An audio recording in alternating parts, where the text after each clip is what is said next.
You are welcome to this unique platform, Literature Hub 247, a free online literature class where the art and science of literature are discussed. This video is about an African novel titled So the Path Does Not Die. So the Path Does Not Die is written by Pede Hollist.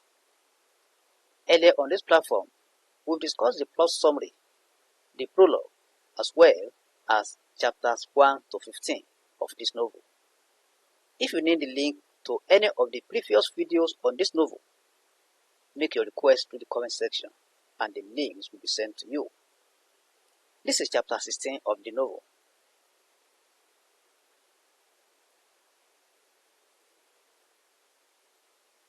In chapter 15, after the disruption of the wedding ceremony between Kami and Fina, Fina is now in her home, preparing to go back to Syria alone, while her friend, Amma, is trying to convince her against it.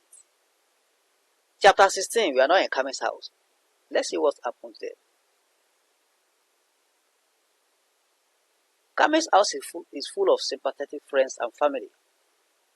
The elderly there only hear the stories of aborted weddings, but never witness one.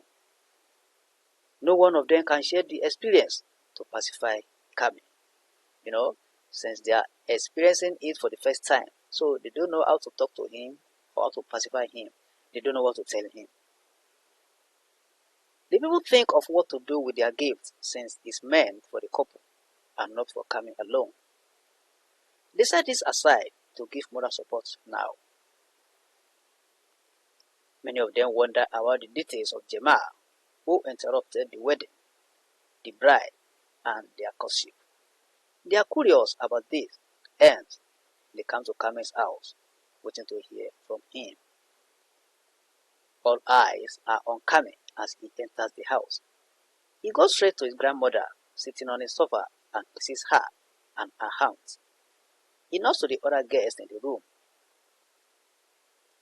A lanky, broad-shouldered, light-complexion young man catches his attention, but can't remember how he knows him, whether he's a nephew or son of a friend. He couldn't remember. When he's about to enter his room, he turns and apologizes for what happened at the wedding ceremony. He admits that he wasted their time and tells them to go to the reception for entertainment. Kami overhears some people talking about the fight at the wedding, and he comments about the dead white man. He calms down the people and says the white man is not dead to the best of his knowledge. Somebody asks him whether Scrap is arrested by the police. While hesitating, Celeste pleading, Kami's mother comes to his aid. She says her husband, George, got a call from Scraps and has gone to the police station. Kami enters his room and his mother follows him immediately. She tells Kami that he should have explained that the interruption was a mistake, as they don't understand what happened. Kami replies his mother that he doesn't care what they know and should tell them what will make her happy. That is, he's telling his mother to go and tell the guests what will make her happy. His mother is pleased with the opportunity to reframe the incident, and she leaves Kami in the bedroom. As Kami falls into a light sleep, her mother's voice wakes him again. She comes to inform him that a young man is waiting to talk to him, and it's a matter of life and death. He gets up and follows his mother to the living room, which is already deserted by the sympathizers. He's determined to deny anything the person asks him, but his indignation disappears when he sees the young man. The man's physique reminds him of Donovan, his brother. The duo of Kami and Donovan were like twins. They were just a year apart. Donovan was such a brilliant and handsome young man. Many mothers wanted to be the husband of their daughters. He fell sick and died a few days before his 16th birthday. The doctor said he died from the complications of renal failure. That explanation for his parents and the adults in the family. Kami heard them say it was God's will. The circumstances surrounding the death of Donovan prompt Kami to decide to study medicine and specialize in surgery. Kami decided to quickly attend to the young man who has come to see him and plan how to restart his life. The young man apologizes for bothering Kami and sympathizes with him for the unfortunate incident.